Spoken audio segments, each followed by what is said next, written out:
রূপগঞ্জ উপজেলা পরিষদে 1% থেকে যে প্রজেক্টগুলো নেওয়া হচ্ছে, এই প্রজেক্টগুলো আমাদের মাননীয় সংসদ সদস্য জনাব মুস্তাফিজুর রহমান ভূঁইয়া দীপু স্যার উনি ওনার ফেসবুকে এটি অলরেডি প্রচার করেছেন। যখনই কোনো প্রকল্প আমরা নিচ্ছি সেই প্রকল্পগুলো ওনার ফেসবুক আইডিতে উনি দিচ্ছেন।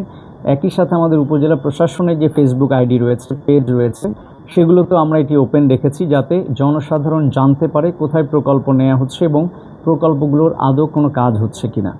এই বিষয়ে আমাদের এখানে একজন অপরাধ বিচিত্রার শাহিন নাম ছেলেটি, সে ঢাকা থেকে এসেছিল এখানে আমার অফিসে। আমাকে জাস্ট পরিচয় হওয়ার পরে উনি বললেন যে কক্সবাজার যেতে চান, কক্সবাজারে ওনার ফ্যামিলি সহ 2টো রুম 2 দিন এবং 3 রাতের জন্য ব্যবস্থা করে দিতে বললেন, আর বিমানের 3টা টিকিট করে দিতে বললেন।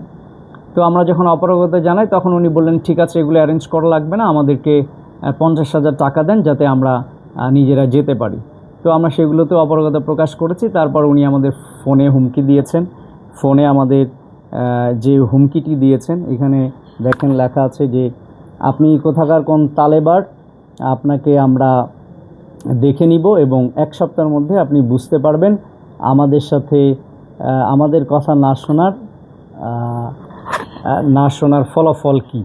তো এইভাবে উনি আমাদেরকে হুমকি দিয়েছেন। এরপরে এই নিউজটি করেছেন এবং নিউজের কন্টেন্টটা আপনি দেখবেন কোনো কন্টেন্ট নাই, জাস্ট বলা হয়েছে যে এখানে আমাদের যে প্রজেক্টগুলো নেওয়া হয় 1% থেকে সেখানে টাকার তছরূপ হয়েছে, বাট কোথায় হয়েছে, কিভাবে হয়েছে, কোনো ধরনের তথ্য নেই। মোট কথা উনি আসলে কিছু টাকা চেয়েছিলেন এবং এটি আসলে আমাদের দেশের একটি অশনি সংকেত যে কিছু অনলাইন পোর্টাল যাদের আসলে দায়বদ্ধতা নাই তারা এই বিভিন্নভাবে, বিশেষ করে আমাদের UNO office, AC land office, engineering office, এই অফিসগুলোতে গিয়ে তারা এই ধরনের চাঁদা দাবি করেন এবং না দিলে সামাজিকভাবে বিব্রত করার চেষ্টা করেন। বাট এটি আমরা অলরেডি আমাদের মন্ত্রণালয়কে জানিয়েছি এবং তারা এই বিষয়ে ওয়াকিবহাল রয়েছেন।